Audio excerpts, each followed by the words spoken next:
Merci d'abord de votre présence, malgré le mauvais temps d'abord, malgré le passage à l'heure d'été qui a perturbé un peu, je pense, l'emploi de temps de beaucoup de gens. Mais nous avons, ouais, ouais, ouais. Mais nous avons été l'un des premiers médias peut-être à prendre la décision de passer à l'heure d'été, de ne pas nous conformer à l'heure, ce qu'on appelait l'heure béatienne. Donc c'est pour ça qu'on a tenu à maintenir ça à 6 heures heure d'été. Donc nous allons essayer, le thème donc de cette rencontre aujourd'hui, c'est la présidentielle, voir un peu dans quelle mesure un président partisan ou consensuel est possible, et dans quelle mesure un président de salut, ce qu'on appelle un président de salut, aussi est possible. Alors nous allons essayer d'avoir évidemment une lecture macro-politique du problème pour ne pas rentrer dans les dédales de la politique politicienne. Je vais me faire l'avocat du diable. Donc les questions que je vais poser, ou bien disons l'argumentation que je pourrais avancer ne reflète pas d'abord notre ligne éditoriale en tant que ici Beyrouth et a fortiori mon avis personnel. Je voudrais commencer par une question en tant que force libanaise. C'est clair que vous vous prononcez pour un candidat qui ne soit pas un candidat consensuel, pour la raison très simple que vous estimez que le candidat consensuel ne ferait que prolonger la crise 6 nouvelles années, ce que je pense que ce n'est pas envisageable du tout. Mais concrètement parlant, quelles sont les conditions qui devraient être remplies pour essayer de faire élire un candidat de salut, ce qu'on appelle un candidat de salut. Compte tenu de la constitution actuelle, de l'équilibre des forces et de la conjoncture actuelle, est-ce qu'il est possible, en donnant une lecture macro-politique, est-ce qu'il est possible d'avoir un candidat de salut qui ait vraiment sa chance de parvenir à Bagdad? Merci Michel, bonsoir tout le monde. Je suis vraiment touché que je sois là pour la deuxième fois. C'est un privilège pour moi d'être dans une table ronde ici à Beyrouth parce que je sais que c'est une discussion élitiste qu'on a tous besoin d'ailleurs. Un échange d'idées profondes et assez objectives. Pour revenir à ta question, à mon avis, si on aurait été dans une vraie démocratie, à mon avis, Samir Jaja devrait être le président de la République.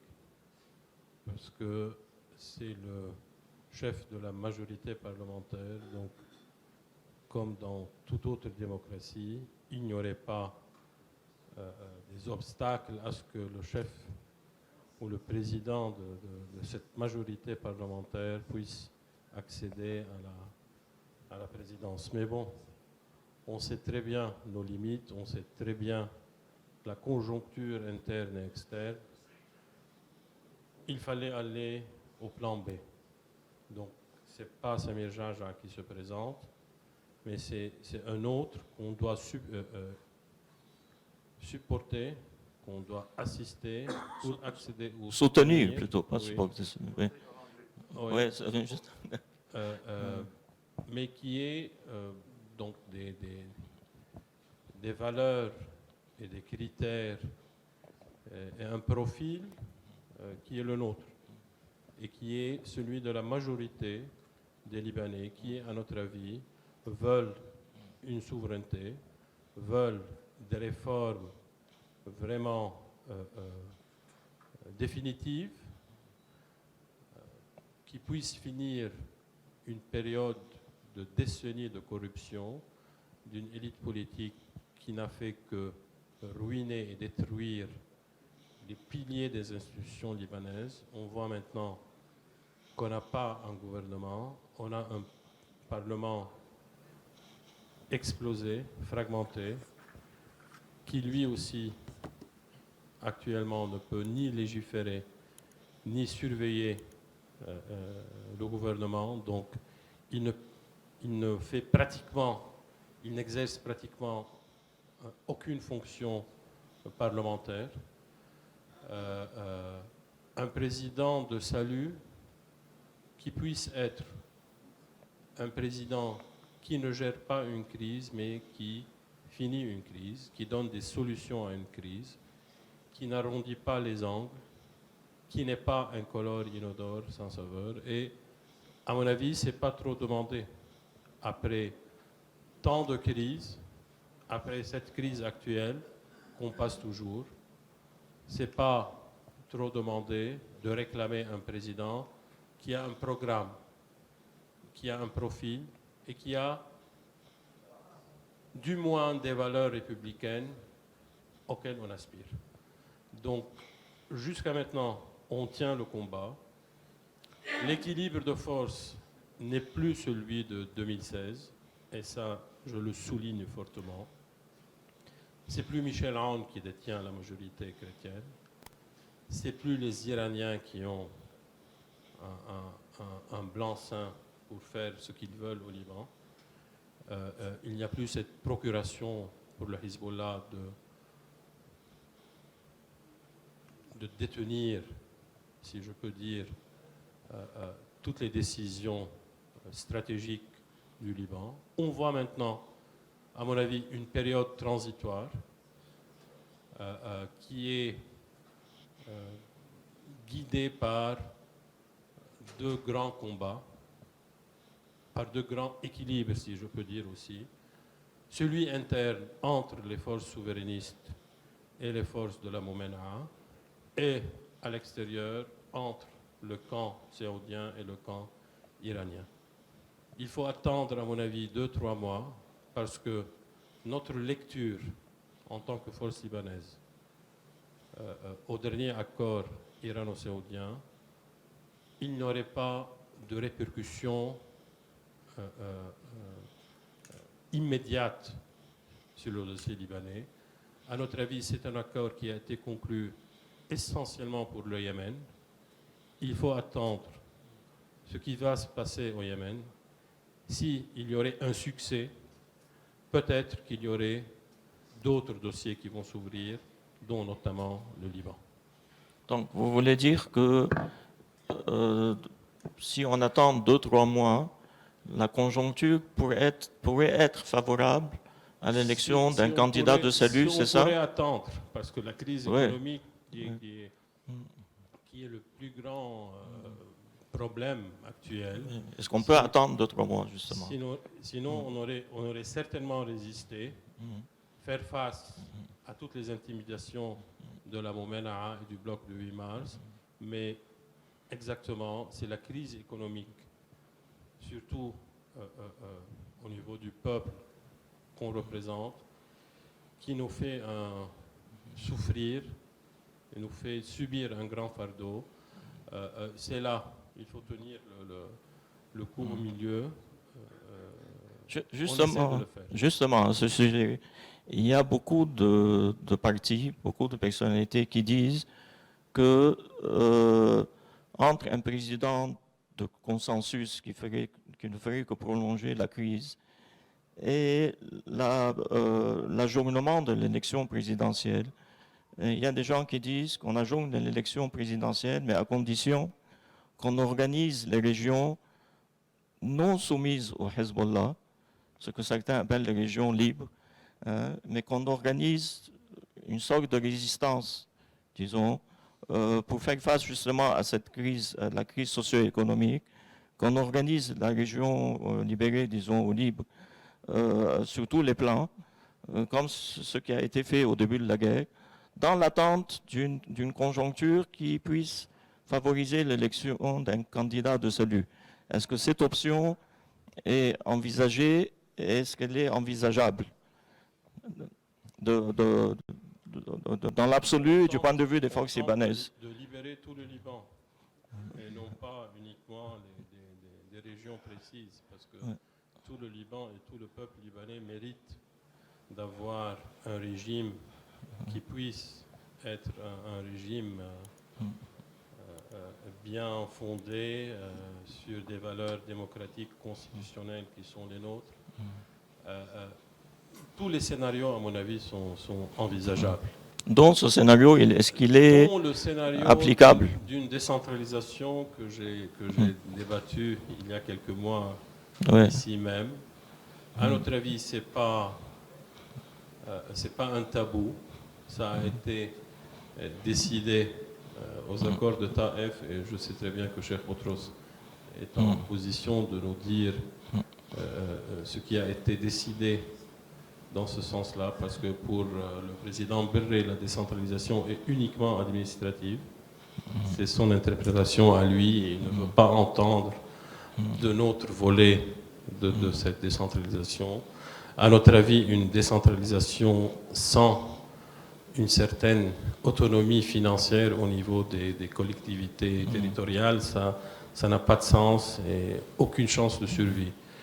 Donc, ici, on peut jouer, mais sous le texte constitutionnel, donc pas ailleurs.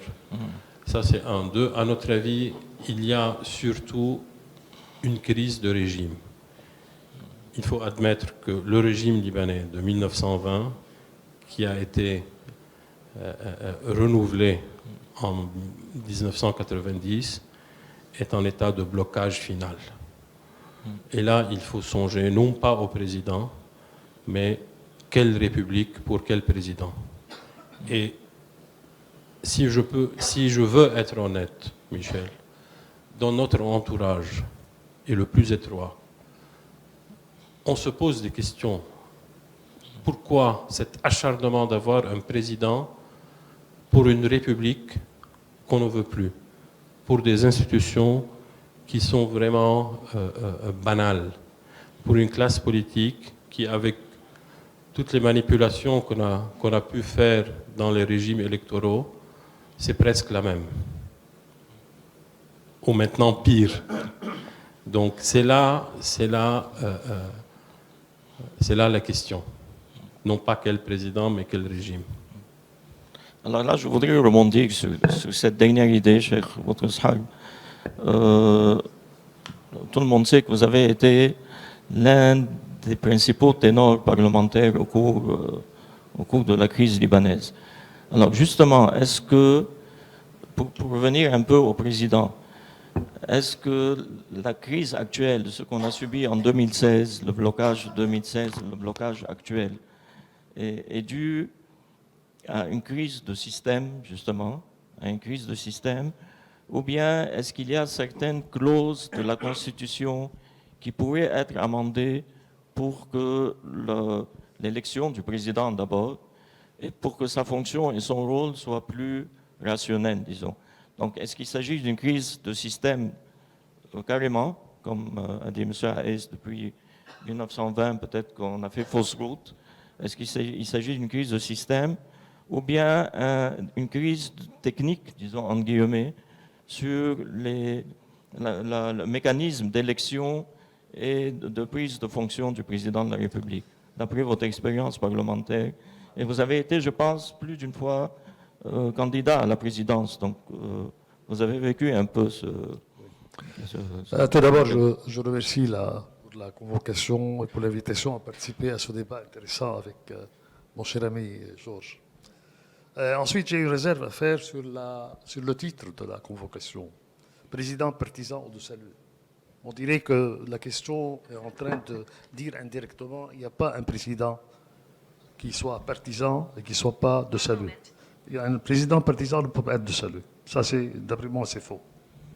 Il faut avouer tout d'abord, en répondant à votre question, que le système politique en lui-même... C'est le téléphone, je pense.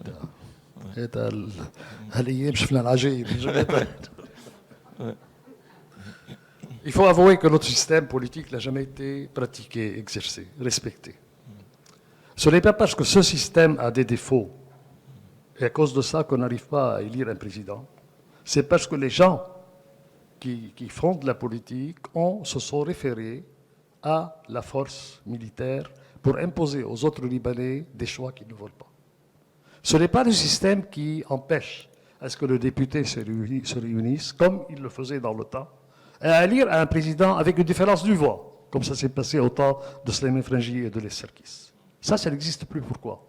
Dans le temps, on respectait ce qu'on appelle l'esprit démocratique, acceptait l'opinion de la majorité et à ce que la minorité se soumet à cette opinion. C'est ça la démocratie. À l'époque, Dans il notre- n'y avait pas une situation Oui, oui. de guerre. Depuis 2016, ou avant un peu, depuis disons 2000, depuis 2000, il y a un facteur nouveau qui est rentré dans notre vie politique. C'est les armes. C'est Hezbollah. C'est Iran. C'est la force, c'est la violence, c'est les assassinats, c'est les meurtres. À ce moment-là, tout a changé. Dites-moi, comment on a passé 2 ans et demi en 2016 pour permettre à Hezbollah, qui a empêché à ce que les élections se passent avant d'élire, sauf si on élit Michel Aoun. Le fait d'accepter ça, à ce moment-là, c'était, d'après moi, une grosse, grosse faute et impardonnable, malgré tout. Je ne peux pas pardonner ou accepter l'idée que des forces en lesquelles nous croyons souverainistes et qui le sont toujours, aient accepté d'élire un président qui est à la solde de Hezbollah et de la Syrie et de l'Iran. Ça, c'est une chose que je n'arrive pas à comprendre. Et c'est à cause de ça qu'on a payé ce prix qu'on est là. Le pays maintenant est dans un état de détresse et la population est en train de souffrir parce qu'on a eu ce régime qui est gouverné par la force et par la corruption. Donnez-moi ce que je veux sur le plan de la souveraineté et de la décision politique et prenez ce que vous voulez sur le plan de la corruption et des transactions illégitimes et de l'enrichissement de cause, sans cause. Pour moi, c'est ça la chose. Ce n'est pas le système. Moi, je ne défends pas le système. Dans ce système qu'on a fait à Taïf, je considère que nous n'avons pas un système idéal. C'était un essai de sortir de l'autodestruction et de l'exode pour l'émigration des chrétiens, surtout à cette période-ci.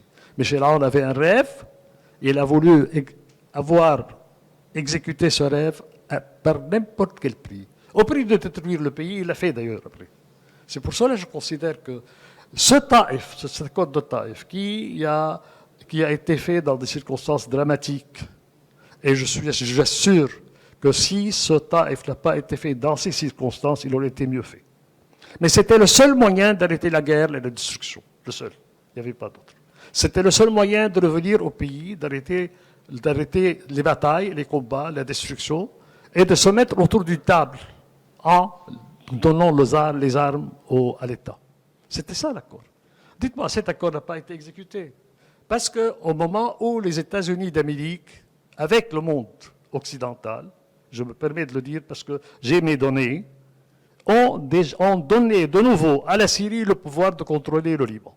Lorsque Saddam Hussein est rentré au Koweït, ils avaient besoin d'avoir des pays musulmans avec eux pour faire sortir Saddam Hussein, pour ne pas revenir à la guerre des croisades. Ils ont demandé à la Syrie de participer et le prix était le Liban. À ce moment-là, pas de Taïf, pas de constitution, rien. Et c'est pour cela que ça ne marche pas. Ça ne peut pas marcher. Le fait de se soumettre durant une certaine période, sous le titre « Nous ne voulons pas une guerre civile avec Hezbollah », nous a menés là. Ça ne veut pas dire que moi je voulais une guerre avec Hezbollah. Mais à ce moment-là, le fait de ne pas faire, de refuser, à ce moment-là, toute transaction qui donne à Hezbollah la main levée, c'était ce qu'il fallait faire. Le vide qui était occasionné en 2016 était beaucoup plus positif au Liban que ce qu'on a fait en élisant Michel Aoun. Et comme j'ai dit, ce sont les résultats qui sont là. C'est pour cela que je dis, ce n'est pas le système qui est faux. Dans ce système, certainement c'est un système, bon système, les principes de ce système sont bons. Il y a quelques lacunes auxquelles on pourrait remédier sans toucher aux principes, et par la suite le système peut marcher. Mais comment peut-on faire marcher un système politique démocratique en ayant dans les mains une partie des Libanais à des armes en face d'autres parties qui sont désarmées? Impossible. Et maintenant, qu'est-ce qui se passe dans le pays? Où vous élisez Slamé Fragi, où il n'y a pas de président. Et certainement, ce qui est dommage, c'est que la même partie chrétienne qui refusait à un certain moment, qui profitait de ce que Hezbollah a fait à ce moment-là, et est maintenant en train de boycotter les élections, d'empêcher l'élection de quelqu'un que ce même parti chrétien ne veut pas. C'est pour cela, lorsqu'on dit, est-ce que le système politique, c'est un système qui ne marche pas? Je dis, ce système politique n'a jamais été appliqué, n'a jamais été respecté. Et à cause de ça, il n'y aura jamais, si on ne revient pas au respect de ce sur quoi on s'était entendu à Taïf, jamais le système politique ne marche. Et je me permets de dire, et même de choquer, Je me permets. Ce n'est pas la faute aux gouvernants. Ce n'est pas la faute aux députés, ce n'est pas la faute aux leaders politiques, ce n'est pas la faute à ces gens, aux responsables. C'est la faute aux citoyens qui ont choisi et rechoisi ces gens pour détruire le pays. Ça, c'est mon avis. Bon, c'est clair. Donc, Malheureusement, c'est ça la qualité et le défaut du peuple libanais. Il s'adapte à tout. bon, je voudrais, à partir de ce que vous avez dit, donc, vous soutenez que ce n'est pas un problème de système, mais de pratique, disons, qui a été faussée d'abord par les Syriens, par l'occupation syrienne, tout de suite après Taïf, et puis par le Hezbollah dans un deuxième temps. Donc ça signifie que... alors je voudrais passer ici aux prérogatives du président de la République. Avant de réfléchir à l'idée si un candidat de salut ou de consensuel ou partisan, je voudrais parler un peu, parce que vous avez vécu ça, vous étiez à Taïf, et vous avez été candidat à la présidence, vous avez été un ténor parlementaire. Au niveau des prérogatives du président, Michel Aoun, au cours des 6 dernières années, il a bloqué la formation du gouvernement. Il a insisté sur son rôle en tant que président de la République pour la formation du gouvernement. Alors, il y a des voix qui se sont élevées pour dire non, le président doit signer uniquement la formule présentée par le Premier ministre. Et malgré ça, le président a bloqué la formation du gouvernement. Alors, la question est la suivante. Est-ce qu'il a réussi à s'imposer, disons, si on peut dire qu'il s'est imposé, en raison de sa stature, de sa position, de son rôle, ou bien parce qu'il était soutenu par le Hezbollah?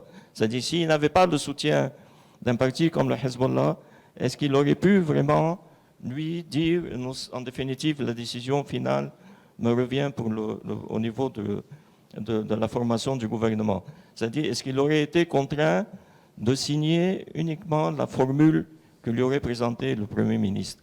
Au niveau de la prérogative du président, qu'est-ce qui est prévu par Taïf ou pas? Tout d'abord, c'est très clair. Un gouvernement ne peut pas se faire au Liban si le président n'est pas d'accord et ne le signe pas. C'est une prérogative essentielle et fondamentale pour l'équilibre dans le pays. Et c'est une prérogative qui a été respectée pour éviter à ce que les chrétiens se sentent dépossédés de toutes les prérogatives. Bien que, je tiens à le dire, il n'est pas dit que les présidents chrétiens œuvraient pour le bien-être des chrétiens. Non. Il a été souvent dit qu'il œuvrait pour son besoin personnel et c'est pour ses intérêts personnels. Et revenons à Michel Aoun. Est-ce que vous croyez que Michel Aoun est en train de avait bloqué la formation des gouvernements pour des causes nationales, pour le bien-être du peuple, ou pour son gendre, ou pour son parti? Le président de la République libanaise a des prérogatives qui ne sont pas énormes comme elles l'étaient avant, mais si elles sont bien pratiquées, il devient le dictateur dans le pays. Si, à condition qu'il ne veut rien pour lui, ni pour sa famille. Mais lorsque le président de la République demande une seule chose, une seule demande, à ce moment-là, il tombe. Il devient comme les autres. Et Nabi Berri a toujours dit, et j'ai trouvé ça rusé et intelligent, moi je ne veux rien, mais si eux, ils veulent, ça veut dire président de la République, président du Conseil, une chose, je veux deux choses. C'est ça. Un pays qui est gouverné avec cet esprit ne peut pas continuer, ne peut pas vivre. On n'a pas d'avenir avec cet esprit. Et on n'a pas d'avenir, je reviens à ce que je disais, si on élit nos représentants à partir de cet esprit.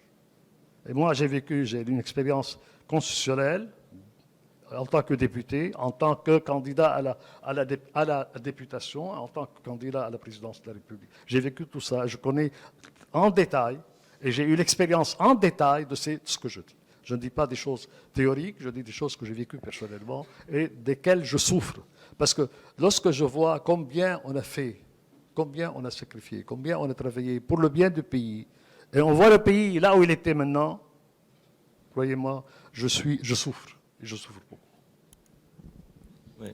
Donc, pour revenir à la même idée, vous pensez que le blocage au niveau de l'exercice de la fonction du président est dû à la présence d'un parti armé qui, lui, veut être le one-man show et a imposé son dictat au président, à tout le système politique. Le problème se situe donc au niveau de la présence de ce parti armé. Si, dans un cas de figure théorique, on suppose que ce parti armé disparaît, vous pensez que le système peut fonctionner en partant du principe que c'est l'homme qui ferait la fonction à ce moment-là. C'est-à-dire que si le président vraiment est un président, disons, sage, et qui a un peu comme Fouad Chahab, disons. Il doit l'être, au moins. Oui, disons un peu à la Fouad Chahab, un président qui a le souci de la chose publique. Est-ce que ça fonctionnerait dans un cas de figure théorique où on élimine le parti armé? Écoutez, ce n'est pas seulement les armes du parti, ce n'est pas le seul facteur, mais c'est le majeur. Mais il y a l'adaptation dont François est en train de parler. Nous avons un peuple qui s'adapte à tout. À cause de la présence des armes, la société politique libanaise, avec des dérogations et des exceptions, parmi lesquelles je figure avec honneur, je n'ai pas accepté à m'adapter. J'ai été contre l'élection de Michel Aoun, et si ça répète, et j'ai un mot à dire, je le dirai de même. Mais moi, je trouve que le problème, c'est que si les armes n'existent plus dans la scène politique, en tant qu'instrument politique, et si les assassinats ne reviennent pas, ou ne continuent pas, parce qu'ils ne sont pas arrêtés, à ce moment-là, j'ai un grand espoir à ce que les choses aillent mieux. Mais cela n'est pas suffisant. Ce qu'il faudrait, c'est lancer une campagne de culture politique au niveau du peuple libanais. Si le peuple libanais va continuer à exercer son droit essentiel de choisir les gouvernants, ses gouvernants, s'il ne veut pas réellement élire et choisir sur des bases, disons, démocratiques, et avec l'esprit de vouloir mettre ces gens sous épreuve, que s'ils ne font pas leur droit tel qu'ils le désirent, ils les boycottent, ils les font tomber. S'ils ne le font pas, ne croyez pas que le Liban peut marcher. Non, ne nous leurrons pas. Un pays est gouverné par le peuple. La démocratie, c'est le gouvernement du peuple pour le peuple. Si le peuple ne veut pas exercer son droit et son devoir de bien choisir, ne nous leurrons pas. Donc, il faut les deux. Et je ne perds pas espoir. Je dis ça en ne perdant pas espoir. Moi, je crois que ce qui se passe dans la région pourrait nous amener à une éventualité qui n'est pas sûre. Et nous, par la suite, OK, Hezbollah est là, enlevons les armes, transformez-vous en parti politique comme les autres, et rentrons dans la scène politique sans armes. Ça, c'est une grande poussée en avant. C'est un grand avantage duquel on peut profiter. Mais ça n'est pas suffisant. C'est la condition sine qua non pour redémarrer. Mais redémarrer seulement avec ça n'est pas suffisant. Il faudrait que le peuple réalise que la majorité des erreurs et des gens qui sont au pouvoir et qui sont corrompus et qui ont détruit les pays, c'était le résultat de leur choix, et faux choix. C'est ce qu'il faut faire. C'est là où l'intelligentsia, c'est là où les gens qui ont une culture, c'est là où les gens qui ont une expérience, qui ont une obligation d'éclairer le peuple sur leurs droits, le citoyen, sur son droit et son devoir. Le droit d'élire et le devoir de bien élire. Sinon, il n'y a pas de démocratie, il n'y a pas de pays. De réclamer des comptes. Oui, Certainement. certainement. Et par la suite, de réclamer des comptes. Oui. Bon, M. Arès, je vais vous d'abord, est-ce que vous avez... Une petite mise au point. Oui, justement. Il y a une chose qui ne peut pas passer. Je m'attendais. Celle du choix du chef général Michel Aoun. Les forces libanaises n'ont pas opté ni choisi Michel Aoun par peur du Hezbollah, ni par soumission. J'ai pas dit ça. Donc, oui, mais ils ont choisi Michel Aoun. Oui. Pourquoi? Parce que, premièrement, pour des raisons chrétiennes internes, mais essentiellement parce que deux de nos grands alliés, Saad al-Hariri et Walid Jumblat, ont choisi, malgré et en dépit la candidature de Samir Jaja à l'époque, Slamim Frangiyi. Donc, il y avait presque une impossibilité de continuer à candidater Samir Jaja à l'époque, et on avait un choix entre le Vacuum, Slimane Frangier et Michel Aoun. C'était un choix faux, maladroit, fâcheux. Donc, on va c'est pas discutable, retourner. mais délibéré. Moi, À on va l'époque, pas retourner j'ai à en dire une arrière, chose. non ouais. pas- J'ai à dire une chose. Ouais. Oui. Moi, mon grand allié étaient les forces libanaises. Elles se sont décidées à aller Ils sont voter toujours. pour. Ah, oui, j'espère. J'espère pour la force, pour le bien commun. Mais lorsque les forces libanaises ont été pour élire Michel Aoun, je n'ai pas ménagé. Et je suis resté opposant à ce choix et je n'ai pas voté pour Michel Aoun. Et je crois, bon, si ceux avec lesquels on coopéré ont pris la même, ils n'auraient pas regretté autant qu'ils le regrettent maintenant. C'est ça. Bon, maintenant, ils ont commis, en politique, tout le monde commet une erreur. Est-ce que moi, je peux dire que je n'ai pas commis une erreur ou des erreurs dans ma vie? Non, je commets. Il s'agit seulement quelle a été l'intention derrière cette erreur. Est-ce que c'était une erreur normale ou préméditée et d'en connue? tirer des leçons, certainement. Ah oui, je sais. Malheureusement, le pays est totalement en tiré de leçon. Ouais, enfin, Et on je ne va vais pas transformer, on va je ne vais pas retourner au transformer passé, cette ouais. rencontre en débat autour de ce point. Non, pas du tout. Ouais, on ne veut pas retourner au passé, c'est le passé, disons. Mais ça, évidemment, c'est un sujet de débat. Il faudra un jour débattre de ces choix-là. Mais je voudrais revenir maintenant à la situation actuelle. Nous sommes, compte tenu du rapport de force au Parlement et du rapport de force global un peu dans la région, nous nous trouvons devant l'alternative suivante. Et ma question, c'est est-ce qu'il y a un autre choix que l'alternative que je vais évoquer maintenant? Ou bien on accepte un candidat d'entente, disons. Je sais que M. Raji Saad, au cours d'une interview, a parlé d'une candidat d'entente. Je pense, Marc, il a évoqué cette éventualité. Autour d'un programme souverainiste, d'accord. Oui, ça c'est une nuance importante. Est-ce que... C'est pas grave. Ouais. Est-ce que il est possible d'aboutir à un candidat d'entente autour d'un programme souverainiste, donc, comme dit Marc, ce qui nous revient au cas de figure du candidat de salut. C'est ça. Donc, s'il y a une entente entre toutes les forces souverainistes et les députés souverainistes et indépendants autour d'un programme commun souverainiste, première question d'abord, est-ce que ça permettrait de faire aboutir le candidat de ce programme? Ou à défaut, est-ce qu'il ne faut pas attendre? Attendre combien de temps? On ne sait pas. Que la conjoncture régionale et internationale soit propice à ce candidat-là, quitte, encore je reviens à ce qu'on avait dit, à ce que les régions non soumises au Hezbollah s'organisent. Et ça, c'est important, parce qu'il y a beaucoup de voix qui s'élèvent, qui disent qu'on s'organise à tous les points de vue.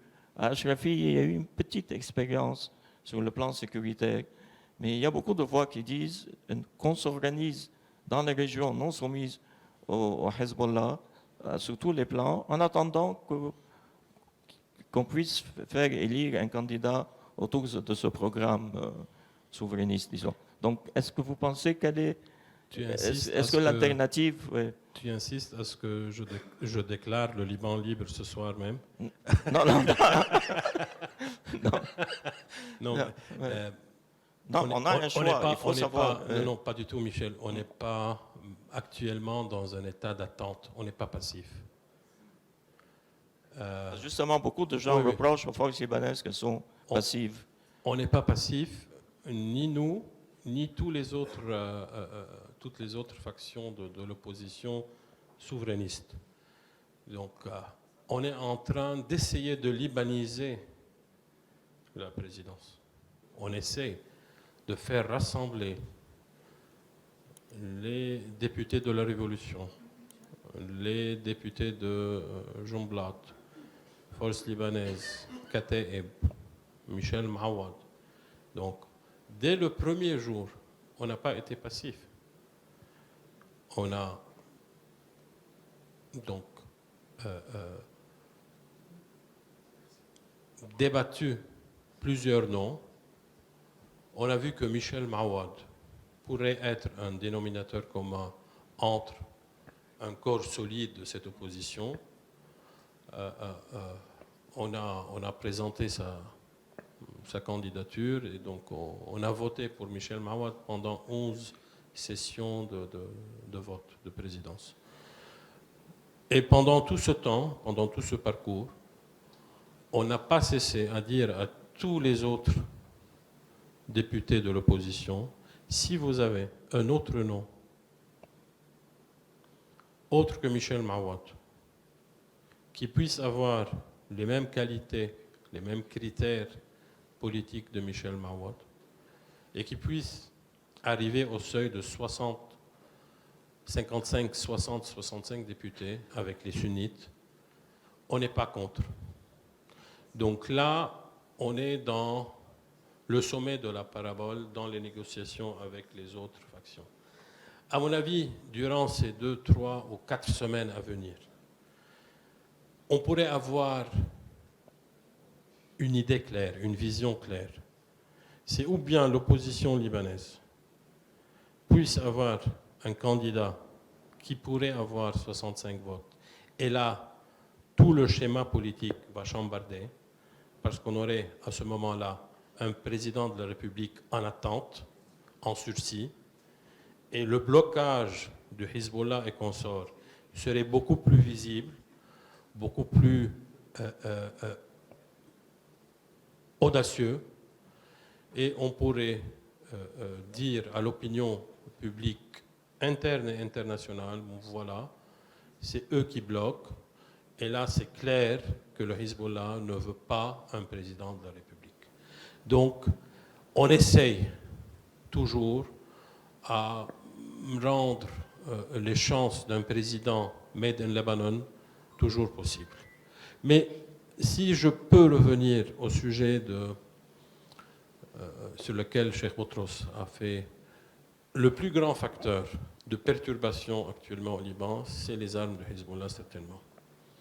Et nous, en tant que force libanaise, vous savez très bien qu'on est considérés comme les protecteurs de l'accord de Taïf. On a payé un très grand prix de notre position à l'époque.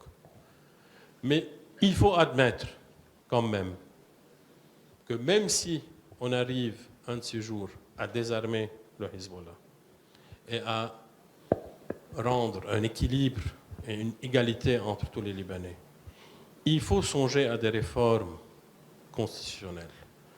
Par exemple, le blocage de la présidence Cheikh Boutros. Et là, je voudrais bien avoir votre opinion en tant que grand constitutionnel et avocat. L'article 65, par exemple, de la Constitution, il envisage la dissolution de l'Assemblée au cas où elle refuse de délibérer un budget envoyé par le gouvernement au Parlement dans les délais en vue de bloquer, et je cite textuellement l'article 65, en vue de bloquer l'action gouvernementale.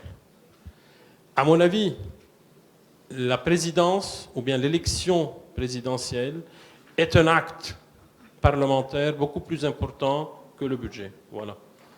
Donc, pourquoi on établit cette sanction qui est la dissolution du Parlement au cas où il est en état de non-délibération d'un budget, et on ouvre aux parlementaires cette voie de blocage de la présidence de la République sans aucune sanction. Ça, c'est un. Et à mon avis, dans toutes les sociétés communautaires, comme le Liban, on ne peut pas avoir une constitution sans des délais, sans des sanctions aux empêchements.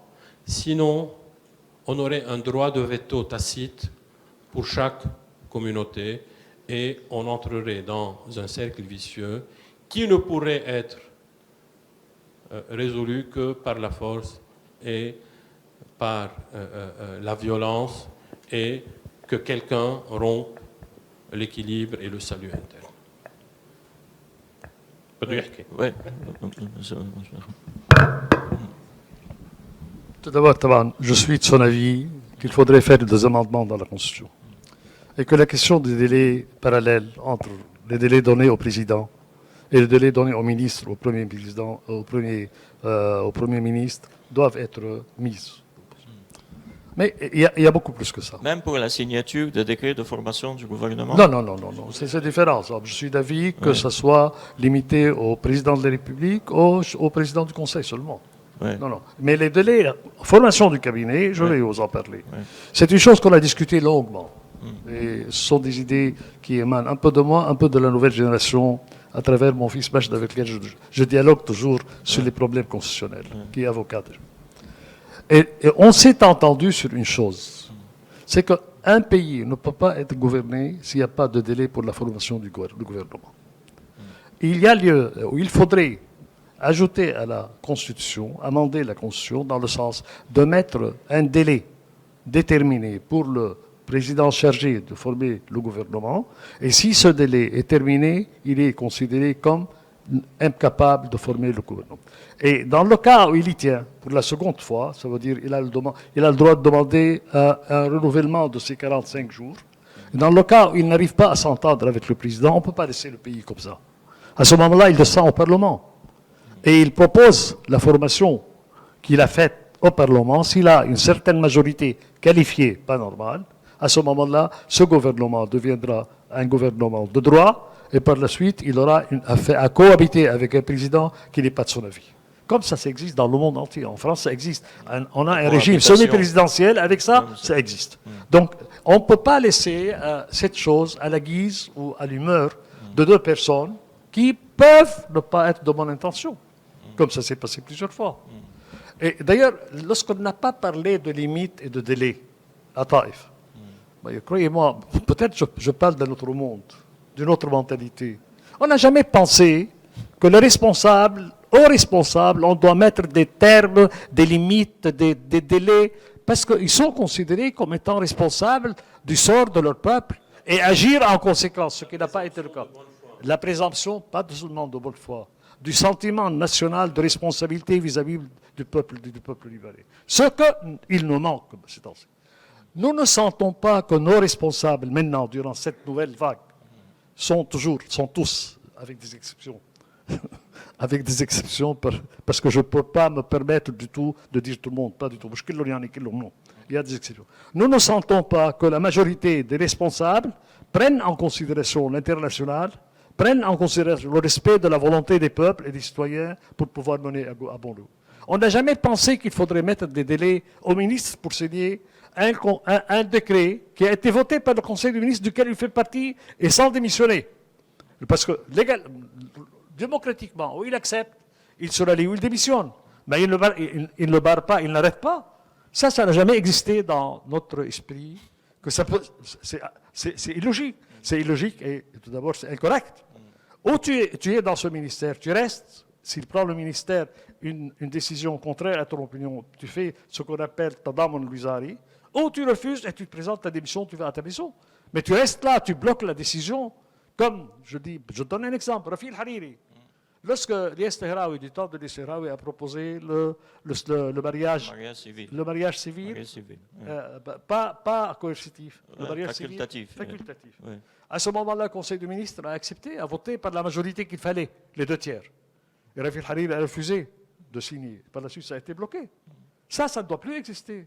C'est pour cela qu'on n'a jamais pensé qu'il y aura des responsables qui pensent comme ça, qui agissent comme ça.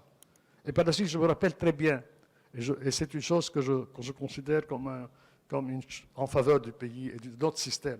Lorsque les Serkis et Slimane Frangi se sont affrontés en 1970, Slimane Frangi a eu 50 voix, les Serkis a eu 49.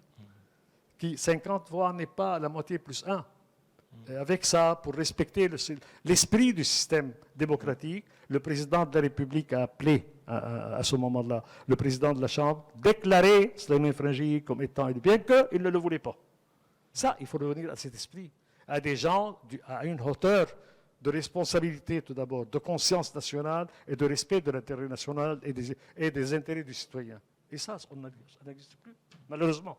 Avec un petit bémol, c'est qu'à l'époque, je me rappelle très bien, le président était intervenu pour éviter du grabuge.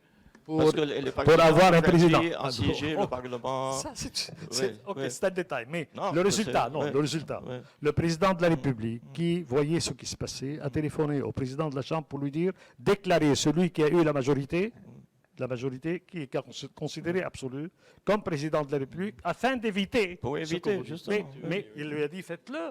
Ouais. Ce n'est pas par peur de ça, mais parce qu'il fallait le faire. Sinon, il y aura ça. Ouais. D'ailleurs, Pour sauver. ce sont des pratiques qu'on n'accepte pas, Ouais. qui ne doivent pas exister. Mais ça a existé avec Trump aux États-Unis, ce Ouais, qui ouais. justifie un peu ce qui existe Ouais. dans notre pays. Oui. Ouais, donc, je voudrais revenir, M. Alves, non, ça va, à un point concret, très pratique. Ok, vous dites que l'opposition, vous êtes en train de déployer des efforts pour rassembler, disons, 65 voix pour un candidat souverainiste potentiel qui rallie tout le monde. D'accord ? Mais il y a un problème numérique qui se pose. Et donc, le Hezbollah peut bloquer le Coran et empêcher. Comment sortir de ce cercle vicieux? C'est là on retourne au même problème. Est-ce qu'il y a un cercle vicieux? Le Hezbollah ou le parti souverainiste ont une minorité de blocage. J'étais bien clair. Il y a un cercle vicieux. On essaie de libaniser la présidence de façon que on puisse avoir la majorité absolue requise dans la deuxième session pour un candidat pour Le second tour, faire pas une session, tour. tour, Tour, oui, pas oui, session. deuxième tour, pour être encore plus à l'offensive contre le Hezbollah. Mais ils peuvent bloquer, Parce que- ça. Mais Ils peuvent toujours bloquer. Oui. il y a peuvent une solution un peu plus radicale. Comment sortir? Oui. Voilà, il y a Et une c'est solution pas qui est plus uniquement radicale. Cheikh Boutros, est-ce qu'il y a une Oui, issue à ce moi, cercle l'idée vicieux? est là, parce que c'est une chose qui a été étudiée parmi les modifications auxquelles nous pensons, qui peuvent servir dans ce cas. Mettre dans la Constitution un texte, un article, qui dit que le député qui s'absente 3 fois des séances sans excuses légales, à ce moment-là, il est considéré comme démissionnaire. Je crois que c'est l'une des raisons qui empêche le député à s'absenter pour des raisons politicaires ou d'intérêt. Ça, c'est l'une des choses qu'on peut.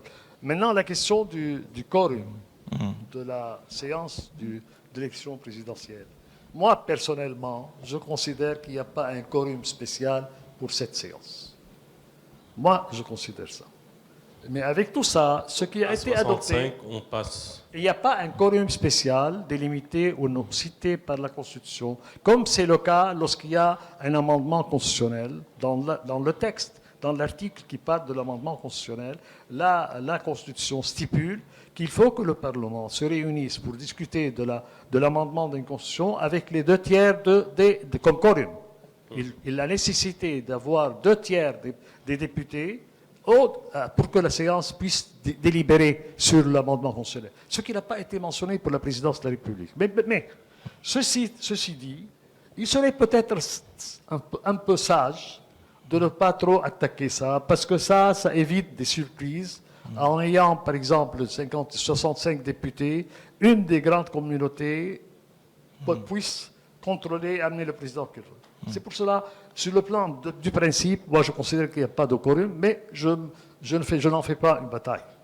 Mais la question qui est importante, ce que vous avez mentionné personnellement, on convoque le Parlement à une séance pour élire.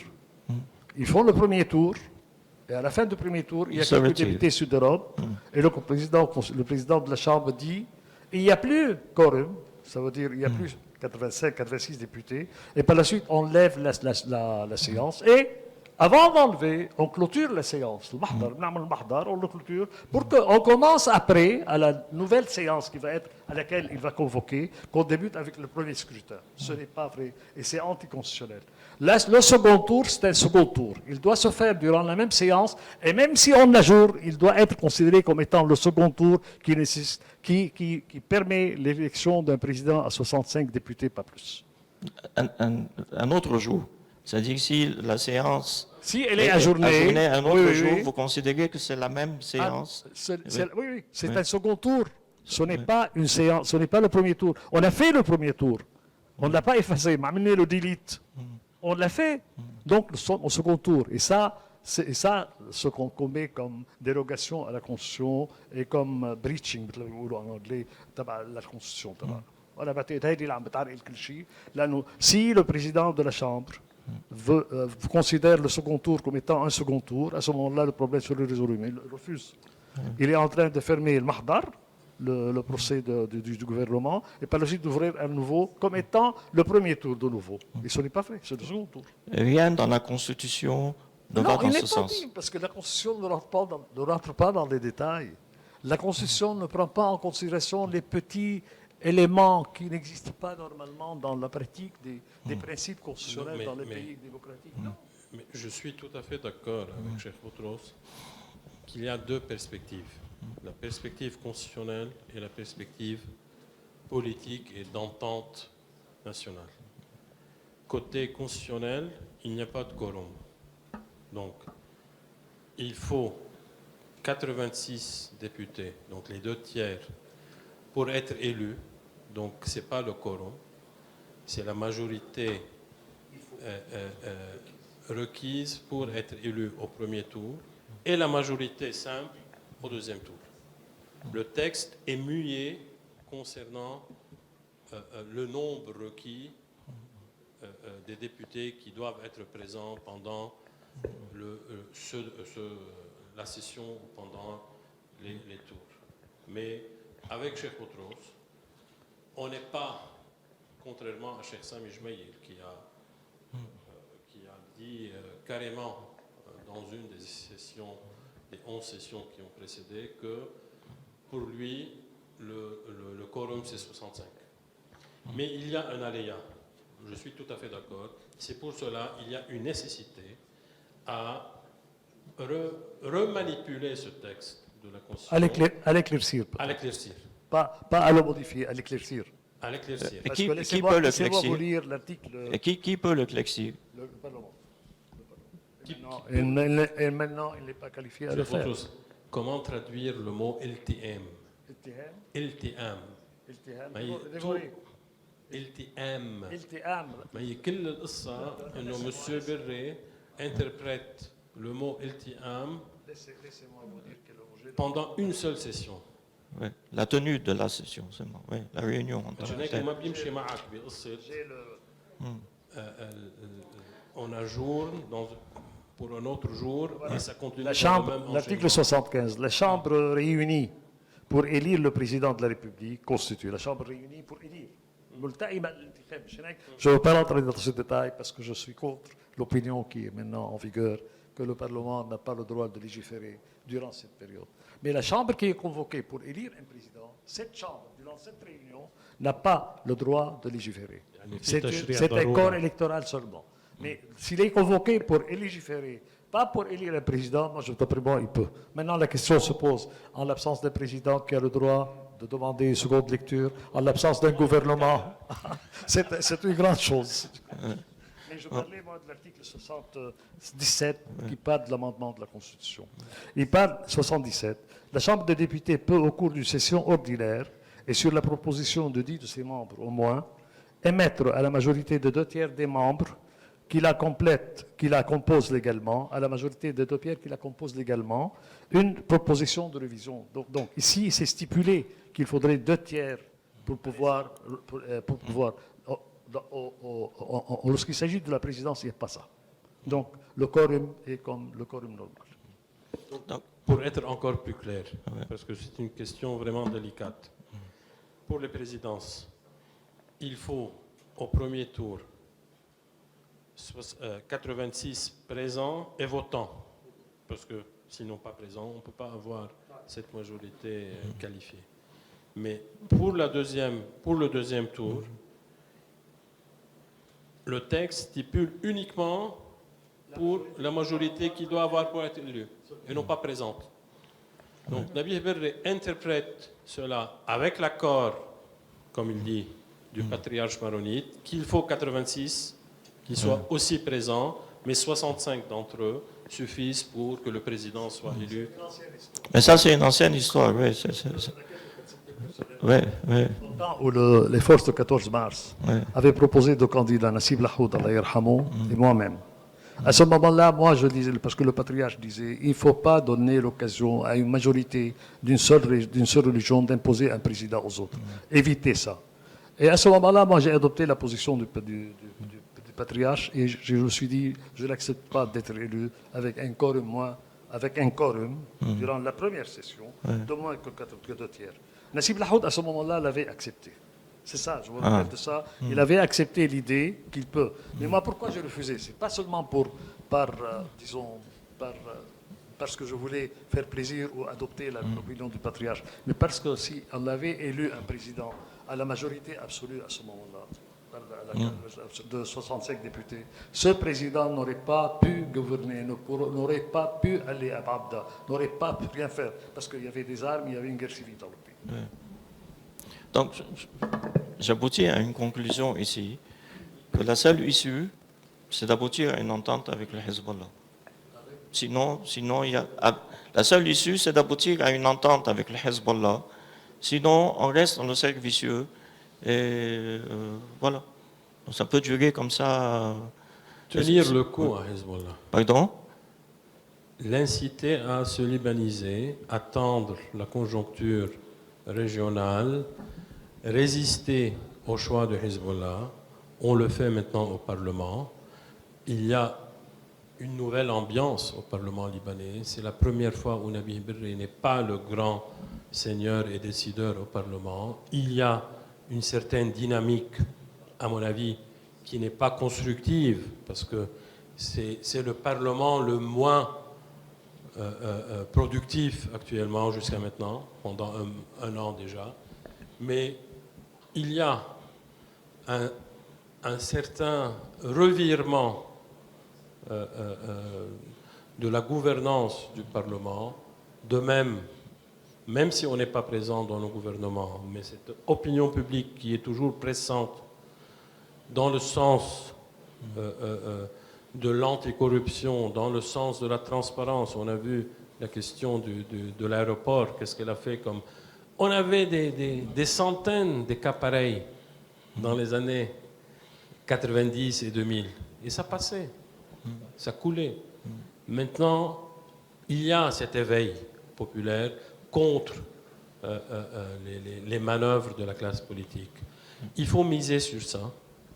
Il faut miser sur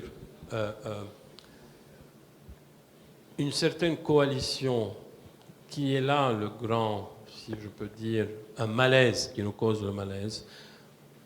On n'arrive pas à s'entendre avec tous les députés de la Révolution. Avec Walid Jumblat, il y a des revirements vertigineux consécutifs. Avec le Qatar, c'est bon, on est maintenant dans la normalisation presque totale. Je ne sais pas si Mir a un autre avis.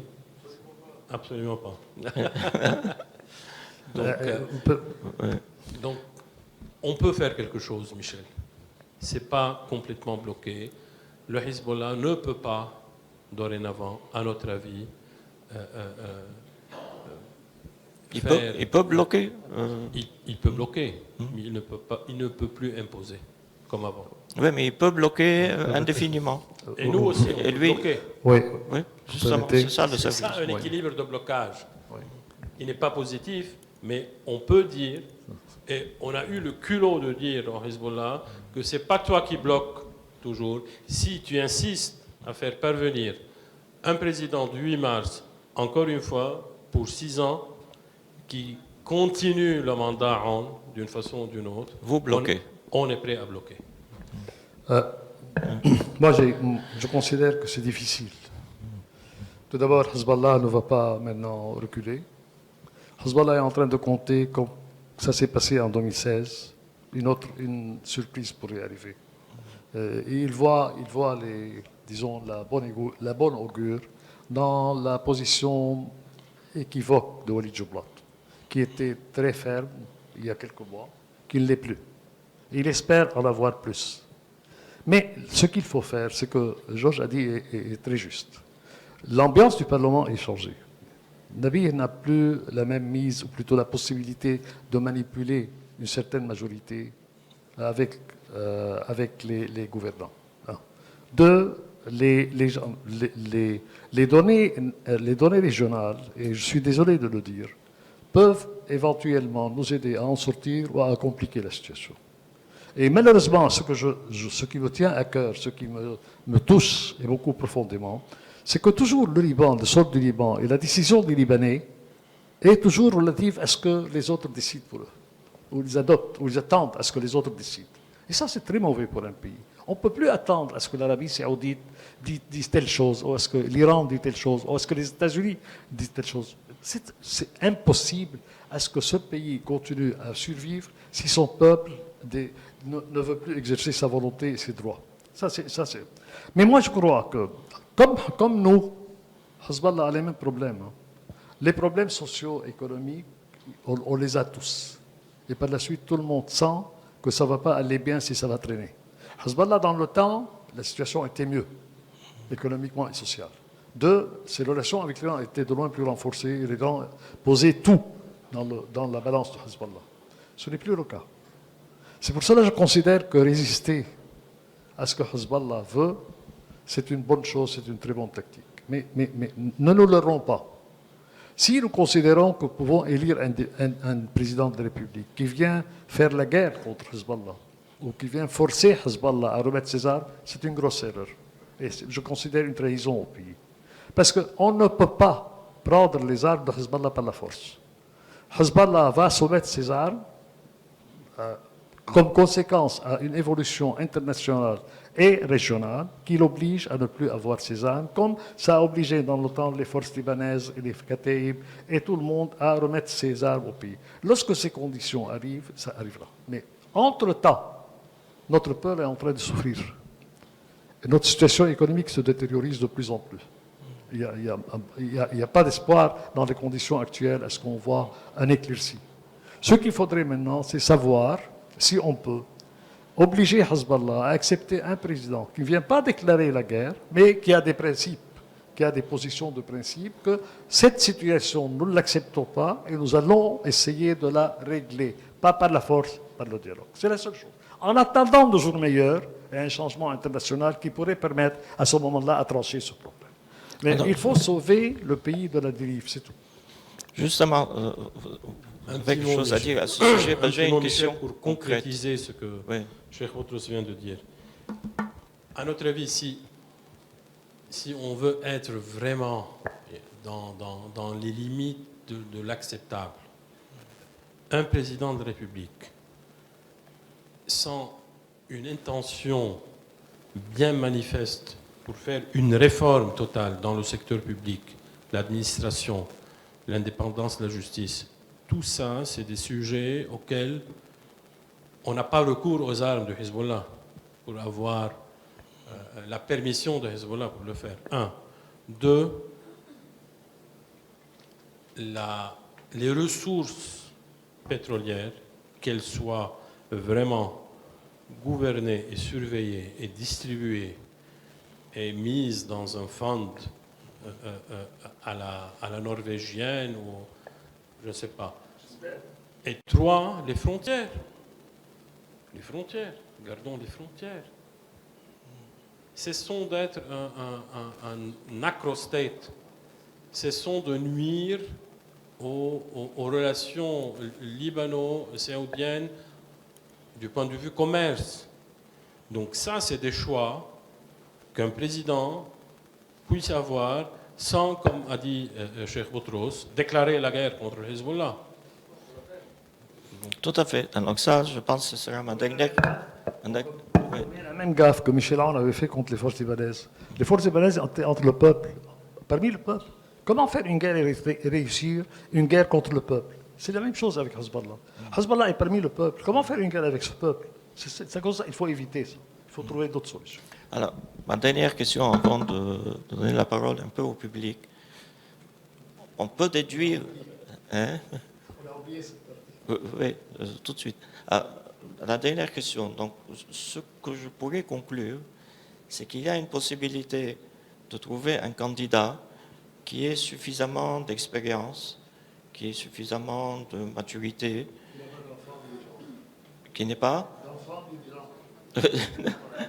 oui, qui ait suffisamment d'expérience, suffisamment de maturité, qui ait la stature d'un homme d'État, qui soit conscient de la nécessité de prendre en considération l'intérêt de la chose publique et qui implicitement ne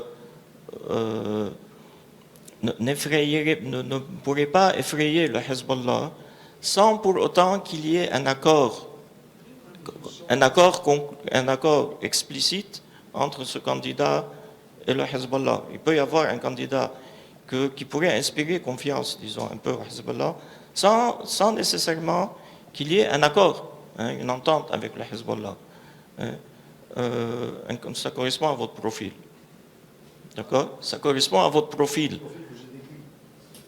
Non, ça correspond à votre profil, à vous. En tant que...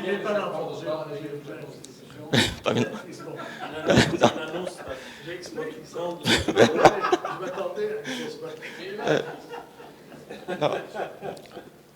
À votre profil, il peut y avoir un profil... Écoutez, il faudrait un président, si vous voulez un président, Ouais. il faudrait un président qui ne veut rien pour lui, ni pour sa famille, ni Non, pour ça son suffit pas. parti, Il faut qu'il ni ait- pour son parti, ni pour sa confession. Il veut être là pour faire le bien du pays, de tous les citoyens. Si on trouve une personne pareille, quelle qu'elle soit, c'est la seule personne qui peut sauver le pays de ce qu'il a. Est-ce que vous êtes d'accord? Est-ce que ce profil Tout à fait d'accord. peut exister et envisageable? Bien que c'est une Est-ce question... que c'est ce que vous cherchez? Bien que c'est une question maronite à laquelle, en tant que grec catholique, je ne me mêle pas, mais il faut trouver ce profil à tout prix et exiger de n'importe quel président un programme qui puisse avoir les éléments qu'on a décrits, Cheikh Boutros et moi. C'est la moindre des choses. Qui inspire confiance, disons, à Hezbollah, mais sans pour autant Qui qu'il y n'effraie ait pas. un deal. J'ai bien aimé Sans, le terme. ouais, sans l'effrayer, sans pour autant qu'il y ait un deal explicite entre le Hezbollah et ce candidat. Est-ce que c'est possible, M. Harris? C'est possible, oui. Il faut que le Hezbollah change d'état d'âme, si je peux dire, et qu'il reconsidère l'expérience des 15 ans, des 17 ans depuis 2005. Il a une mainmise totale sur le Liban et il doit en tirer des conclusions. À mon avis, c'est pas très loin. Et je crois que c'est pas très loin que le Hezbollah fasse un revirement qui pourrait se concrétiser en première étape, dans un premier temps, de laisser la candidature de Slimane Frangieh à part au bon moment, qu'il choisirait. Vous savez très bien, le Hezbollah, il traite ses amis avec tout respect. Avec égard. Ah oui, donc ça pourrait être un indice. Mais si on va terminer, Michel, je veux bien poser une question à M. Abou Saab, qui est un grand connaisseur de la politique française. Elle consiste à trouver n'importe quel président, sans égard aux qualités de ce président, sans égard à la politique de ce président, comme si ça va à l'encontre d'un héritage français au Liban. C'est le sentiment qui règne dans plusieurs cercles politiques au Liban. Est-ce que c'est vrai? Est-ce qu'on a à craindre? Avec tout le respect, Oui. et je ne peux pas me permettre du tout, Cheikh Boutros me connaît très bien, je vais vous donner un exemple. Ce qui s'est passé avec le président Sarkozy et le patriarche Sfaer, et je ne me place pas à la hauteur d'Allah Abdin, du patriarche Sfaer que j'admirais beaucoup et que j'aimais beaucoup. Lorsque le patriarche Sfaer a rencontré le président Sarkozy, Sarkozy lui a posé la question, le président Sarkozy lui a posé la question sur le retour du général Aoun au Liban. Qu'est-ce que vous en pensez? Donnez-moi un conseil. Et le patriarche Sphère a répondu, c'est au patriarche maronite de donner un conseil au président de la République française. Ça fait 7 ans que j'ai quitté l'ambassade de France. Croyez-moi que je ne sais pas du tout ce qui se passe. Mais ce que je peux confirmer, que c'est un souci permanent de la France jusqu'à présent. Et là, permettez-moi de saluer Madame Anne Griot, très humblement. Moi qui ai servi 19 ambassadeurs de France au Liban, on a de la chance de la voir parce qu'elle a un souci énorme d'aider le Liban. Mais qu'est-ce qui se passe dans les coulisses? Honnêtement, je ne peux pas vous répondre. C'est réconfortant. Je ne sais pas. C'est réconfortant, vraiment. Voilà. Akid. Bon, est-ce qu'il y a des questions ou des interventions, monsieur? Oui. Oui.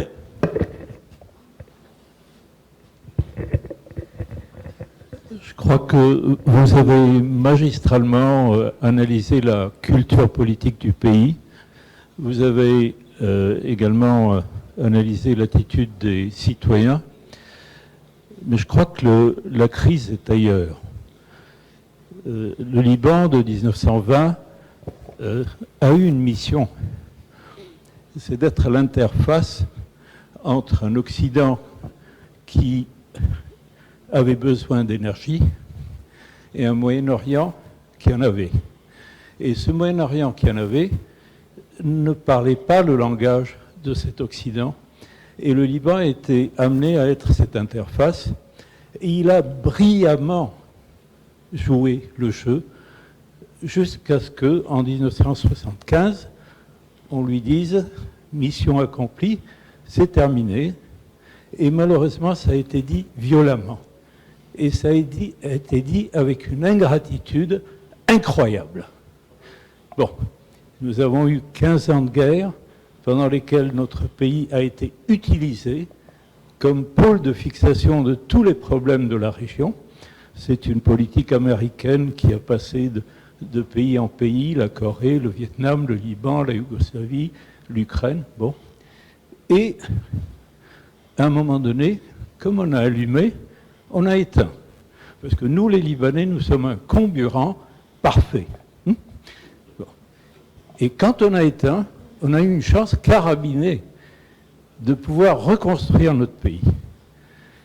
Et alors, au lieu de se dire, bon, nous avions une mission, nous avons réussi, on nous a dit que c'était fini, c'est quoi notre mission à l'avenir? Parce qu'en fait, le Libanais est un excellent interface dans tout. Je n'aime pas le mot courtier, bien que nous soyons des courtiers également, et nous serions prêts à vendre notre mère pour faire quelques sous. Bon.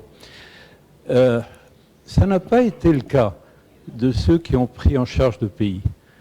C'était donc les barons de la guerre, avec quelques capitalistes cupides, qui n'étaient pas là pendant la guerre, et qui ont utilisé le pays. Ils ont privatisé l'État libanais, ils en ont fait leur société anonyme, ils l'ont mise en faillite, et oui, monsieur, c'est le peuple qui va payer le prix de la faillite. Donc le problème n'est pas...